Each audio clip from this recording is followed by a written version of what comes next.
क्या आज इस देश में मोदी जी को लेकर मैं कह रहा हूं कि कोई हमको ये गारंटी दे सकता है कि जो ऑपरेशन सिंदूर हुआ है उसका वो राजनीतिक लाभ नहीं उठाएंगे। मुझे बहुत सख्त अफसोस है इस बात को कहते हुए कि मोदी जी हर मुद्दे को चुनाव के दृष्टिकोण से देखते हैं। जब से ये सरकार आई है मैंने इसके आंकड़ों के ऊपर विश्वास करना छोड़ दिया, क्योंकि जो सांख्यिकी विभाग की स्वतंत्रता थी उसको इन्होंने मिट्टिया मिट कर दिया। मोदी जी ने जैसे पुलवामा बालाकोट का ये चुनावी लाभ उठाया, पठानकोट और उरी का चुनावी लाभ उठाया, उसी तरह वो पहलगाम का भी चुनावी लाभ उठाएंगे, क्योंकि उनमें शर्म नाम की कोई चीज नहीं है। निहायत ही बेशर्म आदमी है मोदी जी। नमस्कार, मैं हूं संजीव श्रीवास्तव। आप देख रहे हैं 4 PM न्यूज नेटवर्क। मित्रों, पहलगाम आतंकवादी नरसंहार के बाद ऑपरेशन सिंदूर और फिर सीज फायर को भी एक पखवाड़े से कुछ ज्यादा का वक्त हो चुका है। बहुत सारे ज्वलंत प्रश्न हैं जो देश की सरकार से किए जा रहे हैं। प्रधानमंत्री जी से सीधे विपक्ष पूछ रहा है, लेकिन उन प्रश्नों के जवाब प्रधानमंत्री जी या उनके जो और साथी सहयोगी हैं जिन्हें ये जवाब देना चाहिए, उनकी ओर से वो जवाब आ नहीं रहे हैं। और हम ये देख या पा रहे हैं कि अब प्रधानमंत्री जी पूरी तरह से एक चुनावी मूड में आ चुके हैं। हमने देखा कि राजस्थान के बीकानेर में वे पहुंचे हुए थे। क्या कुछ उनका अंदाज था और किस तरह के डायलॉग्स वो बोल रहे थे, और इसके बाद अब बीते 2 दिनों से वे गुजरात में हैं। गुजरात में भी यही स्थिति निकल कर आई है। अब से कुछ देर पहले उनकी जो गांधीनगर में सभा हुई, उस सभा में भी यही जो उनका अंदाज है वही दिखा है। और जो होता है कि वो नेहरू और उस पूरे एरा को कोसते हैं, अलग-अलग बातें करते हैं, और बहुत ज्यादा जो कहीं उनका अंदाज है वो सवालों के जवाब नहीं, बल्कि कैसे देश को एक अलग दिशा में ले जाया जाए और जो चुनावी जो मूड है उसको कैसे कितना एक कारगर बना दिया जाए, उसमें ज्यादा लगे होते हैं। और ये सब कुछ जो चल रहा है वो चल रहा है। लेकिन इन सब के बीच हमने ये भी देखा कि अमेरिका के राष्ट्रपति डोनाल्ड ट्रंप लगातार क्या कुछ कह रहे हैं, लगातार वो कैसे वो भी कहीं ना कहीं कठिनाइयां पैदा कर रहे हैं, लेकिन कोई उत्तर नहीं है उस बारे में भी। और इन सब के बीच एक जो बड़ी सूचना निकल कर आई है, वो सूचना ये निकल कर आई है कि भारत देश दुनिया की चौथी अर्थव्यवस्था हो गया है। जापान को उसने पीछे छोड़ दिया है। और ये ठीक है, जो नीति आयोग के सीईओ हैं उन्होंने प्रेस कॉन्फ्रेंस की थी और उसमें यह बताया गया था। और प्रधानमंत्री नरेंद्र मोदी जी ने जो 27 मई का दिन है, जो उनकी वहां सभा हुई है गांधीनगर में, उसका जिक्र बहुत खुलकर किया है। लेकिन इन सबके बीच एक और ऐसा एक आया है जो नीति आयोग के सदस्य की ओर से एक बयान है, जिसमें वो कह रहे हैं कि अभी हम चौथी इकोनॉमी हुए नहीं है, हो जाएंगे, हो सकते हैं। तो कुल मिलाकर जो नीति आयोग के जो सीईओ हैं और सदस्य हैं, इन दोनों के बीच जो कहीं मतभेद जैसी स्थिति है वो, और प्रधानमंत्री जी के दावे हैं या जो वो चुनावी मूड है उनका, इन्हीं सब विषयों पर बात करने के लिए चलेंगे एक बहुत बहुत खास मेहमान के पास। मैं पहले उन्हें जोड़ूंगा। जुड़ गए हमारे साथ है यशवंत सिन्हा साहब। मुझे परिचय की जरूरत उनकी नहीं है। आप देश के पूर्व विदेश मंत्री, पूर्व वित्त मंत्री हैं और एक बहुत दीर्घ लंबा अनुभव आपका राजनीति का है और आप ब्यूरोक्रेट रहे हैं। तो मैं स्वागत करूंगा सिन्हा साहब आपका बहुत बहुत। और जो ये शुरुआत यहीं से करना चाहूंगा, और भूमिका ना मानते हुए, कि जो नीति आयोग के सीईओ साहब की प्रेस कॉन्फ्रेंस शायद आपने देखी होगी, और फिर एक सदस्य जो वीरमणि साहब है उनका बयान भी है।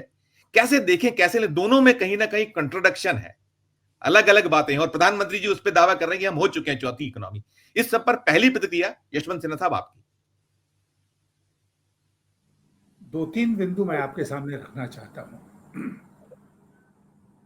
नीति आयोग के सीईओ जो हैं वो एक आईएएस ऑफिसर हैं, और जो वीरमानी साहब हैं वो इकोनॉमिस्ट हैं। पहले तो ये फर्क हम लोगों को ध्यान में रखना पड़ेगा सर, दूसरा कि नीति आयोग के सीईओ ने, चीफ एग्जीक्यूटिव ऑफिसर ने ये घोषणा कर दी नीति आयोग की मीटिंग के बाद कि हम 4th लार्जेस्ट इकोनॉमी बन गए सर, और बहुत मार्जिनली हम जापान से आगे हो गए। और उसके बाद वीरमानी साहब का बयान आया कि हम हुए नहीं है, हो जाएंगे शायद इस साल के अंत तक या अगले साल तक। तो खैर वो जो भी हो, हम तो भारत की अर्थव्यवस्था जो है वो आगे बढ़ती ही जाएगी। और अभी हम जापान को ओवरटेक कर रहे हैं। हमारा जो साइज है उसको देखते हुए फिर हम शायद जर्मनी को भी ओवरटेक करें। लेकिन थर्ड लार्जेस्ट तो हम बन जाएंगे, लेकिन थर्ड के बाद सेकंड और फर्स्ट होना वो इस समय लगभग असंभव दिखता है, क्योंकि चीन और अमेरिका दोनों हमसे बहुत आगे हैं। बहुत बड़ा गैप, बहुत अगर बड़ा। हम बहुत आगे हैं तो इसलिए साइज ऑफ द इकोनॉमी में कोई तुलना ही नहीं है दोनों के। तो एक तो ये बात हो गई। अच्छा, मैं दूसरी बात जो आपसे कहना चाहता था कि एक मिनट के लिए मान ही लिया जाए कि हम फोर्थ लार्जेस्ट इकोनॉमी बन गए, हमने जापान को पीछे छोड़ दिया और अब जर्मनी से हमारा मुकाबला है, तो उससे क्या देश में कोई आमूल चूल परिवर्तन हम लोगों को पिछले दिनों में देखने को मिला? क्या हमारा ग्रोथ रेट अचानक जो हमारी अर्थव्यवस्था का है वो 10% हो गया? नहीं, अभी भी 6%, 6.25% के आसपास है।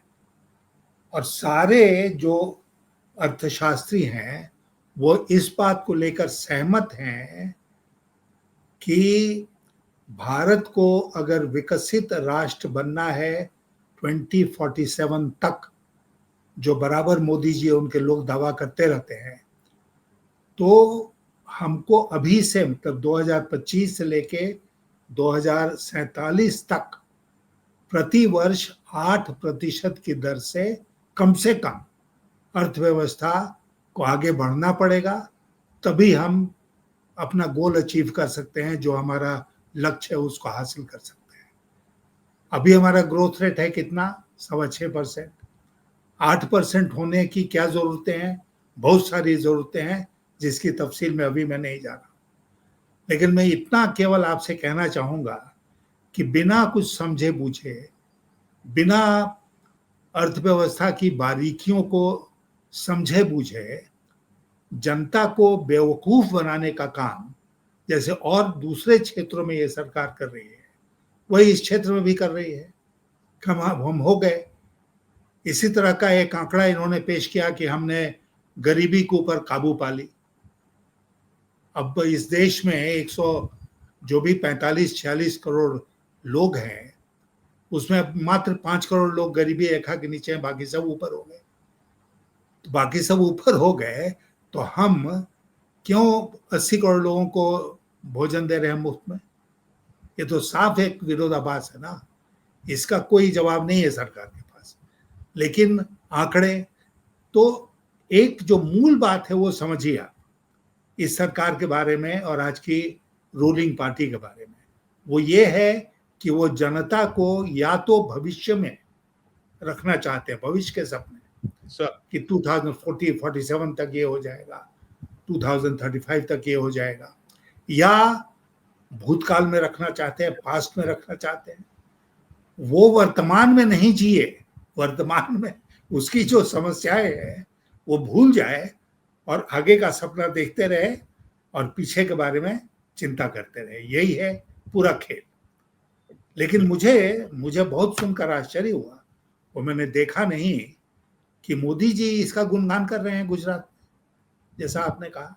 अभी बिना पूरी बात समझे हुए, जबकि उन्हीं के पदाधिकारी ने, मेंबर जो हैं प्लानिंग कमीशन के, फिरमानी जी, उन्होंने कॉन्ट्राडिक्ट कर दिया कि हम फोर्थ लार्जेस्ट इकोनॉमी अभी बने नहीं है। बिल्कुल। मैं दर्शकों आपको बता दूं कि जो सिन्हा साहब ने कहा, अमेरिका जो है 30.51 ट्रिलियन डॉलर की इकोनॉमी जो है देश है, चाइना का 19.23 ट्रिलियन डॉलर की इकोनॉमी, और अभी हम जहां खड़े हैं वो 4.187, जो जमीन और आसमान का अंदर, जो सेना साहब कह रहे हैं।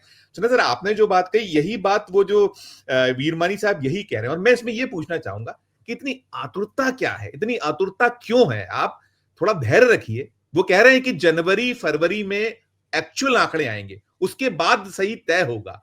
तो आप तो फाइनेंस मिनिस्टर रहे हैं, और इससे सर अंतर्राष्ट्रीय स्तर पर जो देश की छवि है, हम देख रहे हैं कि कितनी बुरी तरह से हम लगातार डेंट हो रही है। मैं उस पर आगे पूछूंगा, लेकिन हम इकोनॉमिकली जो जो बातें दावे करते हैं, ये कितना हमें धक्का पहुंचाते हैं देश को, कितना कहीं ना कहीं दुनिया के जो देश देखते हैं तो वहां कहीं ना कहीं हम हंसी के पात्र तो होते ही होंगे। इस पर एक टिप्पणी आपकी सर। मैं एक बिंदु से इसको आपके सामने रख के एक्सप्लेन करूंगा कि भारत में जो डेटा कलेक्शन की व्यवस्था है, जो जो सांख्यिकी का विभाग है हमारा, तो मैं जो वित्त मंत्री था तो मैंने पूरी कोशिश की कि उसको सरकार से स्वतंत्र करके एक संस्था बनाई जाए, और इसीलिए एक नेशनल स्टैटिस्टिकल कमीशन बना, जिसका जो सरकार के अंतर्गत नहीं था, वो स्वतंत्र रूप से आंकड़े इकट्ठा करता था और उन आंकड़ों को देश के सामने और सरकार के सामने रखता था। और आंकड़े आते थे, कभी कभी मुझे याद है कि आंकड़े हमारे पास पहले आते थे, जनता के पास जाने के पहले, और हमको बहुत कभी कभी उन आंकड़ों को देख के तकलीफ होती थी। लेकिन मैं क्या करता था कि मैं सांख्यिकी विभाग को कहता था, नेशनल स्टैटिस्टिकल कमीशन को कहता था कि भाई ये आंकड़े मत डालो, मत देश के सामने रखो। नहीं भाई, जो सच्चाई है वो देश के सामने जाएगी। जब से ये सरकार आई है, मैंने इसके आंकड़ों के ऊपर विश्वास करना छोड़ दिया, क्योंकि जो सांख्यिकी विभाग की स्वतंत्रता थी उसको इन्होंने मिट्टिया मेट कर दिया। एक जमाना तो ऐसे आ गया कि नेशनल स्टैटिस्टिकल कमीशन में केवल एक सदस्य था।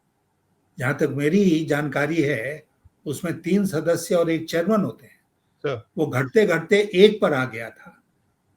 तो जो व्यवस्था है उसी को चौपट कर दो, उसी को खत्म कर दो, तो जो मर्जी में आए अपना जनता के सामने रखो। ये दिक्कत है इस सरकार के साथ कि सरकार चाहती ही नहीं है कि सच्चाई सामने आए। ये तो पता नहीं वीरमानी साहब ने बहुत हिम्मत दिखाई कि उन्होंने बहुत हिम्मत दिखाई। मैं प्रार्थना करता हूं कि नौकरी बची रहे। और उन्होंने ये कहा कि नहीं, अभी नहीं पहुंचे हैं, पहुंच जाएंगे। लेकिन इससे फर्क क्या पड़ता है? क्योंकि जो महत्वपूर्ण बात है वो ये नहीं है कि हम 4th लार्जेस्ट हैं कि 5th लार्जेस्ट हैं कि 3rd लार्जेस्ट है। महत्वपूर्ण बात है कि पर कैपिटा इनकम में हम कहाँ खड़े हैं। निश्चित। और आप जानते हैं इन आंकड़ों को कि पर कैपिटा इनकम में हम कहाँ खड़े हैं। वहां पर हम 140वें स्थान पर हैं विश्व में, 140th प्लेस पर है पर कैपिटा में। तो क्या डिंग हाँक रहे हैं हम लोग 4th largest 5th largest. 5 trillion, यहाँ न ट्रिलियन किसी को समझ में आता है, और डॉलर की तो बात ही छोड़ दी है कि हम जाके अपने क्षेत्र में लोगों को गांव देहात में कहें कि 5 ट्रिलियन इकोनॉमी हम बन गए, तो हमको वहां से डंडे से मार के भगा देंगे। न ट्रिलियन समझ में आता है, न डॉलर से कोई रेलिवेंस है डॉलर का। भाई हमको बताओ ना रुपए में क्या हुआ, और हम पर कैपिटा इनकम के क्षेत्र में कहां से कहां पहुंचे। हमारी अर्थव्यवस्था का ग्रोथ रेट क्या है? अगर वो 6.25% अभी है, तो हमको, अगर जैसे सब लोग कह रहे हो सरकार की कि अपने डॉक्यूमेंट्स कह रहे हैं कि 8% कम से कम हमारा ग्रोथ रेट होना चाहिए 2047 में विकसित भारत बनने के लिए, लगातार 8%। तो इसका मतलब क्या हुआ? कभी आप 10% से ग्रो कीजिए, कभी आप 7% से ग्रो कीजिए। तो ये बातें जो विस्तार की बातें हैं, जो डिटेल की बातें हैं, वो जनता के सामने नहीं रखेंगे, मूर्ख बनाते रहेंगे जनता को।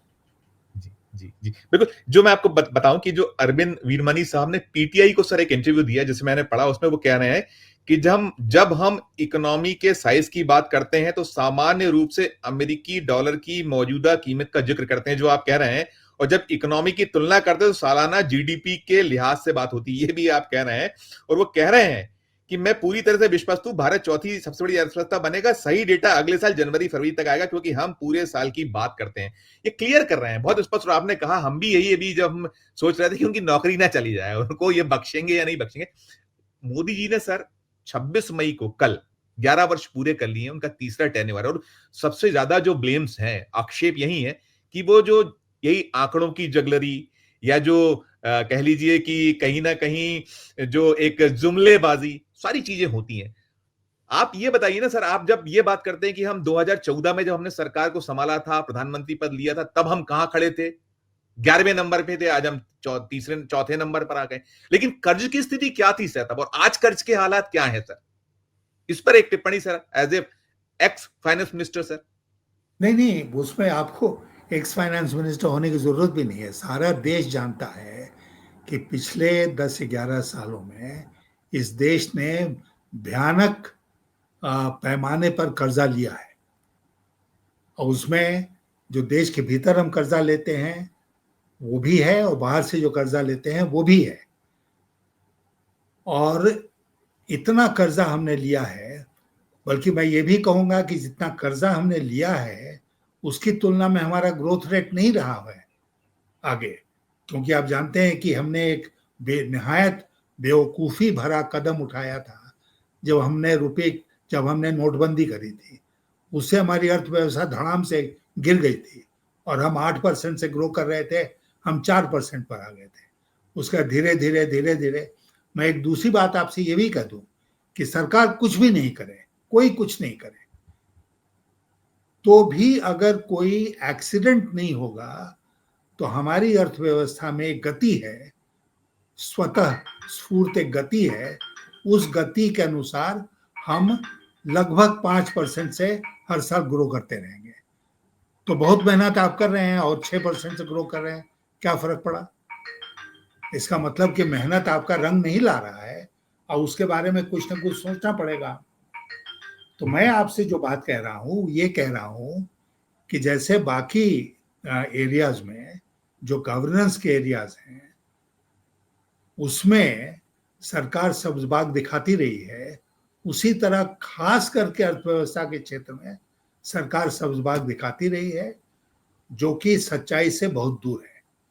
और आपने कुछ उनको जुमलेबाजी कहा, कुछ और कहा, मैं साफ शब्दों में कहूं तो ये लोग झूठ बोलते हैं सर और हम इन पर विश्वास नहीं कर सकते। मैं जानता हूं झूठ अनपार्लियामेंट्री है, लेकिन हम लोकसभा राज्यसभा में नहीं बैठे हैं, इसलिए मैं उस शब्द का इस्तेमाल कर सकता हूं कि ये लोग झूठ बोलते हैं, जनता को बरगलाते हैं झूठ बोलकर, और अपना आराम से बने हुए हैं सरकार में। सर सर सर वैसे जो आज की हकीकत, क्योंकि आपसे तो छुपा नहीं है, आपने तो इस देश को एज ए फाइनेंस मिनिस्टर बहुत अंदर तक देखा, और जो आप बाकी भी आप बहुत बारीक पैनी निगाह रखते हैं। आज वास्तविक हालात क्या है सर? हम 144 करोड़ 140 करोड़ प्लस हम खड़े हुए हैं और दावे हो रहे हैं, लेकिन हकीकत सर अर्थव्यवस्था की आज हम कहाँ खड़े हैं, हम किस पोजीशन पे, और क्या आप अलार्मिंग चीजें देख पा रहे हैं? एक टिप्पणी इस पे भी सर। देखिए, एक तो सारे जो विपक्षी दल हैं और भी बहुत से स्वतंत्र जो टिप्पणीकार हैं, उन्होंने दो समस्याओं की ओर वो ध्यान आकृष्ट करते रहे हैं। वो है महंगाई और बेरोजगारी। जी। तो ये दोनों अर्थव्यवस्था की समस्याएं आज के दिन है। लेकिन मैं मानता हूं कि एक तकनीकी दृष्टिकोण से सबसे जो बड़ी दिक्कत आन पड़ी है हम लोगों को, देखिए, भारत देश ने कभी 8%, 10% भी ग्रोथ रेट अचीव किया। अब 8%, 10% ग्रोथ रेट को अचीव करने के लिए आपका इन्वेस्टमेंट का रेट क्या होना चाहिए, पूंजी निवेश का रेट क्या होना चाहिए? सब लोग मानते हैं कि ये लगभग 36% होना चाहिए, इफ नॉट मोर। तब हम 8% ग्रोथ कर सकते हैं। तो 36% अभी वर्तमान में क्या है? वर्तमान में गिरते गिरते ये पहुंच गया है 30% पर। तो 6% का अंतर है जीडीपी का, और 1% जीडीपी का लगभग 3.25 लाख करोड़ रुपया है। सर सर तो आप सोचिए कि 6% कितना हुआ? जी। 18-20 लाख करोड़ रुपया, जी हाँ, इतने का जी। अंतर है। ठीक है। दूसरी बात जो है वो ये है कि अगर इसमें ज्यादा जो बल्क है, जो इसकी बहुतायत है इस इन्वेस्टमेंट की, वो होना चाहिए डोमेस्टिक सेविंग से। आप और हम जो सेव करते हैं, पब्लिक सेक्टर वाले जो सेव करते हैं, प्राइवेट सेक्टर वाले जो सेव करते हैं, ये सब मिला जुला कर एक डोमेस्टिक सेविंग्स रेट होता है। जब हम बहुत अच्छी स्थिति में थे तो हमारा डोमेस्टिक सेविंग्स रेट लगभग 36% के आसपास था, और उसमें 2% के आसपास आप जोड़ दीजिए विदेशी पूंजी निवेश, तो 38% के रेट से हमारा इन्वेस्टमेंट होता था। तब हम 8, 9, 10% से ग्रो कर रहे थे। अब अगर हमारा डोमेस्टिक जो इन्वेस्टमेंट है वो 30% ही मात्र है जीडीपी का, तो हम 8, 10% से कैसे ग्रो करेंगे? हो ही नहीं सकता है। ये अर्थशास्त्र के सारे सिद्धांतों के विपरीत है। सबसे पहला काम हमको करना पड़ेगा कि जो हमारी डोमेस्टिक सेविंग्स हैं उसको हमको बढ़ाना पड़ेगा, यानी कि मैं आपके आपसे मैं हमारे आपसे मैं आपसे मैं आपसे यही सवाल पूछने वाला था कि मोदी जी या सीतारमन जी तो मानेंगे नहीं कोई मशवरे को, लेकिन देश को अगर आप फाइनेंस मिनिस्टर होते इस वक्त देश के, तो क्या कुछ करने की आवश्यकता है प्रतिपादित होती? मैं यही सवाल कर रहा था। कंटिन्यू करिएगा, उस समय सवाल मेरा अगला था, लेकिन इसको आप करिएगा, आप बता रहे थे प्लीज। नहीं, तो मैं वही कह रहा था कि जो सरकार में बैठे, हुकूमत में बैठे हुए लोग हैं, उनको तो पहले समझना पड़ेगा इस बेसिक बात को। ये कोई भी, इसके लिए आपको अर्थशास्त्री होने की जरूरत नहीं है कि हमको अगर 8% से ग्रो करना है तो इतना हमारे इन्वेस्टमेंट होना चाहिए। इस इन्वेस्टमेंट में जैसा मैंने कहा कि इसका जो अधिकांश पोर्शन है वो हमारे देश के अंदर से आना चाहिए, थोड़ा 1, 2% विदेश से आएगा। तो वो कहाँ से आ रहा है? क्या लोगों के पॉकेट में पैसा है आज के दिन?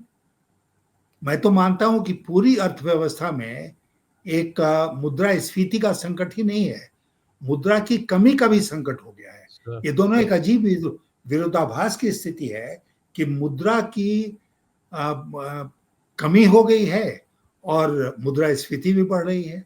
और अभी आपने देखा होगा आंकड़े कि रिजर्व बैंक ऑफ इंडिया ने तय किया है कि हम इतने और पैसा रिलीज करेंगे मार्केट में ताकि मुद्रा का प्रचलन जो है वो बढ़े। जी, तो मैं ये कह रहा हूं आपसे कि अर्थव्यवस्था को आगे बढ़ाने के लिए एक बहुत सिंपल फॉर्मूला है जिस पर मैं चलता था। वो सिंपल फॉर्मूला क्या है कि हमारा ये ग्रोथ रेट का टारगेट है, इसके लिए इतना इन्वेस्टमेंट होना चाहिए, इतना इन्वेस्टमेंट में डोमेस्टिक इतना होगा, फॉरेन इतना होगा। डोमेस्टिक इन्वेस्टमेंट इतना करने के लिए हमको ये कदम उठाने चाहिए, और उसके बाद जो पैसा आएगा उसको इन्वेस्ट कैसे करें? क्या हम आपको दे दें, हमको मिल जाए, कि हम जाके बाजार में खर्च करना शुरू करें? नहीं, हम लोगों के लिए रोजगार की व्यवस्था करें ताकि लोग कमाकर उस पैसे से बाजार में जाके अपनी जरूरत की चीजें खरीदें।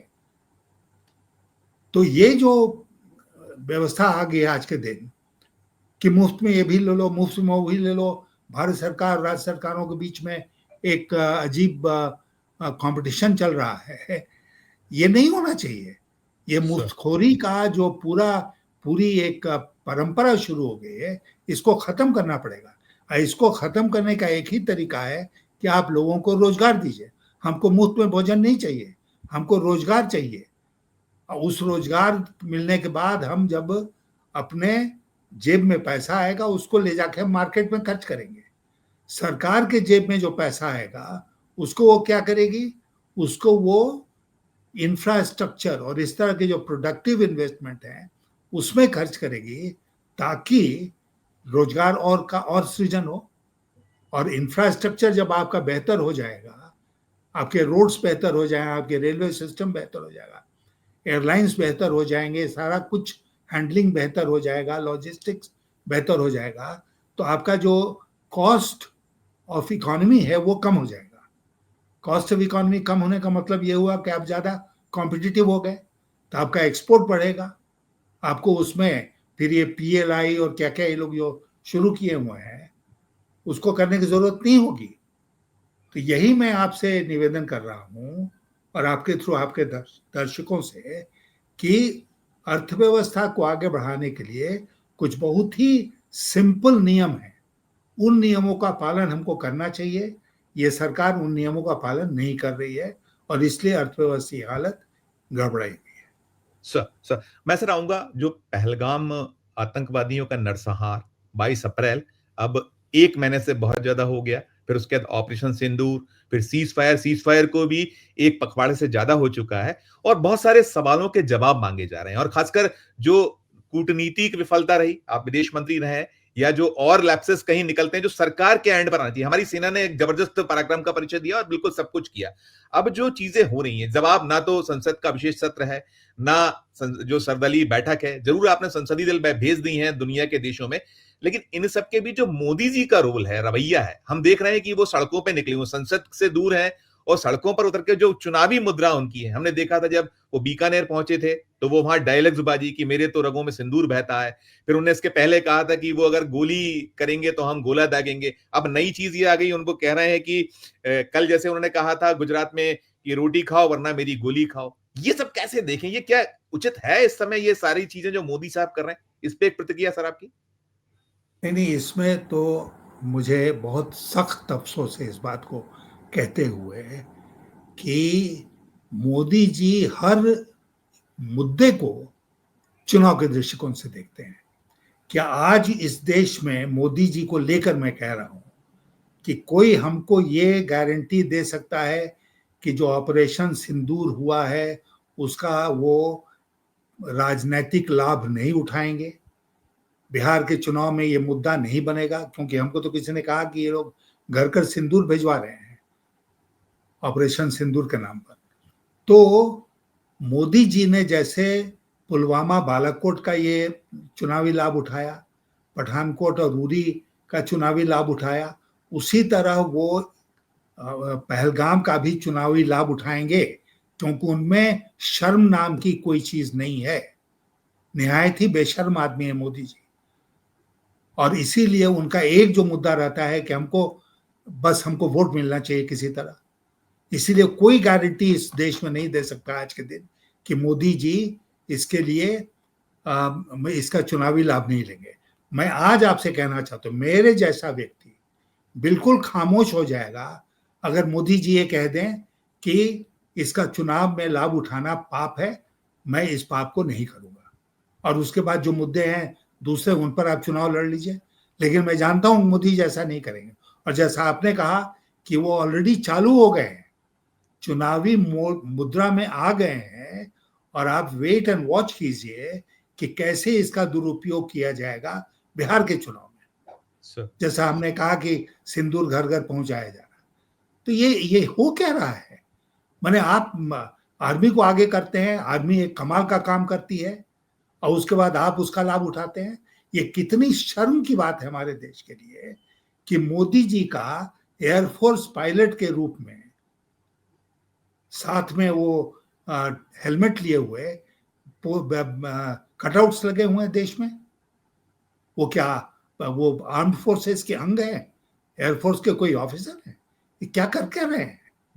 लाल बहादुर शास्त्री का आपने कभी देखा? जवाहरलाल नेहरू का देखा? शास्त्री जी ने बहुत बड़ी लड़ाई लड़ी थी। अटल बिहारी वाजपेयी का देखा क्या? कारगिल के बाद की वो मिलिट्री यूनिफॉर्म में तन के खड़े हैं। तो ये जो है, ये पूरा सिलसिला जो है, ये हाईली ऑब्जेक्शनेबल है।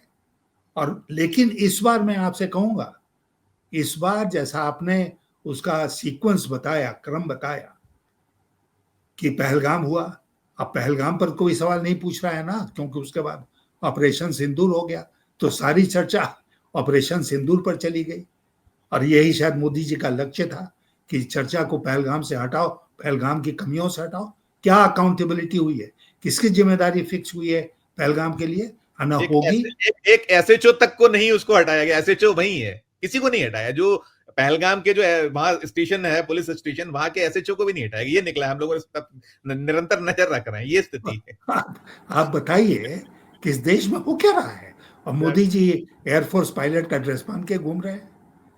तो वो इसका पूरा चुनावी लाभ उठाएंगे, और ये एक पाप है। इट्स अ सिन। मैं आपसे कहना चाहता हूं कि आर्मी को आपने आगे किया, और उसके बाद आपने जिक्र किया कि बहुत सारे डेलीगेशंस बाहर गए। और मैं मानता हूं कि मोदी जी ने ऑपोजिशन को एक बार फिर अपने जाल में फंसा दिया।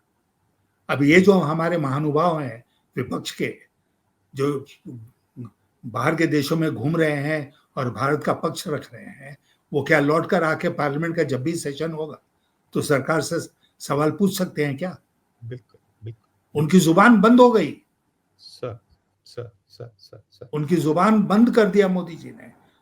और एक उन्होंने ट्रैप फेंक लेट किया, एक जाल फेंका और अपोजिशन वाले आराम से उसमें फंस गए।